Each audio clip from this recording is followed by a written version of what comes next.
সবচেয়ে বড় বিষয় হইল গত 2 দিন আগে ইহান থেকে একটা ছাত্র পরে বইটই হাতাটা তো সহ বাইসা গেছে গা। মানে এই বিষয়টা খুব একটা দুঃখজনক বিষয়। ওই যে সামনে হচ্ছে সাফুর উচ্চ বিদ্যালয় হাই স্কুল, ওই যে সামনের বিল্ডিংটা হচ্ছে এটা হচ্ছে হাই স্কুল। এই গ্রামটা হচ্ছে সাফুর আর এই পাশের গ্রামটা হচ্ছে হেওয়াই।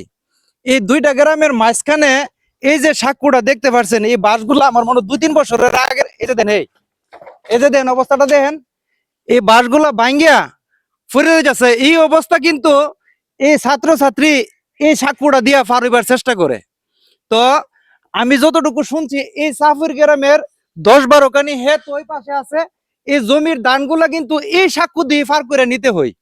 তো প্রিয় বন্ধুরা, আমার একটা অনুরোধ থাকবো, মানে বিশেষ করে ছাত্রছাত্রীর জন্য।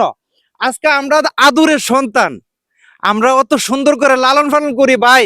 আমি আমার সন্তানকে স্কুলে পাঠাই, সেই সন্তানটা সাঁকু থেকে পড়ে যা, এর চেয়ে দুঃখজনক বিষয় তার কিছু নাই। এখন 2জন মুরব্বী এখানে দাঁড়িয়ে আছে, আমি ওদের সাথে একটু কথা বলি। আসসালামু আলাইকুম। এই যে ছাত্রছাত্রীর ভোগান্তিটা, জি স্কুলে যাইতে লইলে যে এইভাবে সাঁকু থেকে পড়ে যা, জি তো এটা সমাধানটা আপনারা কি মনে করেন? এটা তো অনেক অনেক বিপজ্জনক। এটার কারণে এক সময় পরে একটা বাচ্চা মারাও যেতে পারে। এরপর তো আপনার এই হাতও ভেঙে যেতে পারে, মাথা দিয়ে কোনো কিছু ঢুকতেও পারে বা পেটে যা ঢুকতে পারে।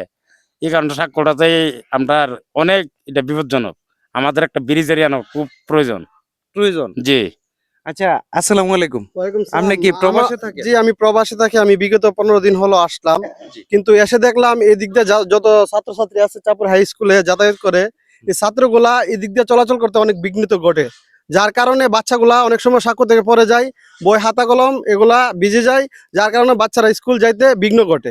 তো অতএব আমি এই দিকের যে প্রশাসন আছে প্রশাসনের কাছে এবং মাননীয় এমপি মহোদয়ের কাছে আকুল আবেদন জানাই এখানে একটা ব্রিজ করে দেওয়ার জন্য। কারণ ব্রিজটা করে দিলে অন্তত ছাত্রছাত্রীরা একটু স্বস্তিতে স্কুলে যাইতে পারবে এবং রাস্তাটাও অনেক মেরামতের প্রয়োজন। কিন্তু এমপি মহোদয়রা আমি মনে করি চাঁদপুর হাই স্কুলটা চালু রাখার জন্য অন্তত ছাত্রগুলোর দিকে তাকায়া এই রাস্তাটা এবং এই ব্রিজটা করে দেওয়ার অতি প্রয়োজন। তাছাড়া আরেকটা কারণ হলো চাঁদপুর গ্রামের 10 থেকে 12 কানি জমিন আমাদের ওই পারে আছে। এই জমিগুলার যত দান ফান আছে সম্পূর্ণ দান ফানগুলা এই সাঁকো দিয়ে নিয়ে যেতে অনেক সময় কৃষকের ক্ষতিগ্রস্ত হয়, কৃষকরা নিচে পড়ে যায়, অনেক দুর্ঘটনা ঘটে। আমি মাননীয় এমপি মহোদয়ের কাছে বিশেষভাবে অনুরোধ করব যাতে রাস্তাটা মেরামত এবং একটা ব্রিজের অতি জরুরিভাবে আমাদের করে দেওয়ার জন্য, সংস্কার করে দেওয়ার জন্য। ধন্যবাদ। প্রিয় বন্ধুরা, এই যে দেখেন স্কুলের একটা রাস্তা, এই যে বাইরে আসতেছে, দেখেন রাস্তাটা দেখেন কত খারাপ। মানে এই রাস্তাটা কমপ্লিট হয় নাই, এবং ওই পাশেও কিন্তু রাস্তা, এটা মাটির রাস্তা হয়ে রয়েছে। এই দিক দিয়ে কিন্তু পুরো রাস্তাটা মাটির রাস্তা হয়ে রয়েছে। এই রাস্তাটা কমপ্লিট হয় নাই, ওদেরকে রাস্তা দাও। এই রাস্তাটা কমপ্লিট হয় নাই। এই যে দেখেন এই সাঁকু দিয়ে কিন্তু ফার হইতেছে দান আনার জন্য, না ভাই? দান আনার জন্য হচ্ছে না, এই সাঁকু দিয়ে দান আনবে। সাক্ষ্য দিয়ে দান আনবো, হ্যাঁ দান আনবো। দেখেন এই সাঁকুটা দিয়ে কিন্তু ধান আনবে। ভাঙ্গা গেছে, এই যে দেখেন ভাঙ্গা, এই যে প্রত্যেকটি ইয়ে তো ফচ্চা রয়েছে, প্রত্যেকটি ফচ্চা রয়েছে রসিগুলা। তো সবার কাছে আমার অনুরোধ থাকবে এটা, সবাই দয়া করে ভিডিওটা শেয়ার করবেন, সবাই দয়া করে ভিডিওটা শেয়ার করবেন, যাতে আমাদের এমপি মহোদয় দেখে এবং আমাদের প্রধানমন্ত্রী তারেক রহমান সাহেব দেখে। তো এই জন্য আমি রিকোয়েস্ট করি সবাই ভিডিওটা শেয়ার করবেন। আর বর্তমানে চলার জন্য একটা ব্যবস্থা তো করার দরকার। বর্তমানে চলার জন্য এই সাক্ষ্যটার যদি কোনো অনুদান আসে, কোনো ভাই সহযোগিতা করে, তার কাছে আমরা কৃতজ্ঞতা থাকবো, প্রকাশ করব। কেননা এই ছাত্রছাত্রীরা আপাতত চলার জন্য সাক্ষ্যটাকে মেরামত করার দেওয়ার জন্য কিছু অনুদান দিলে আমরা হয়তো সাক্ষ্যটাকে মেরামত করে দিতে পারবো।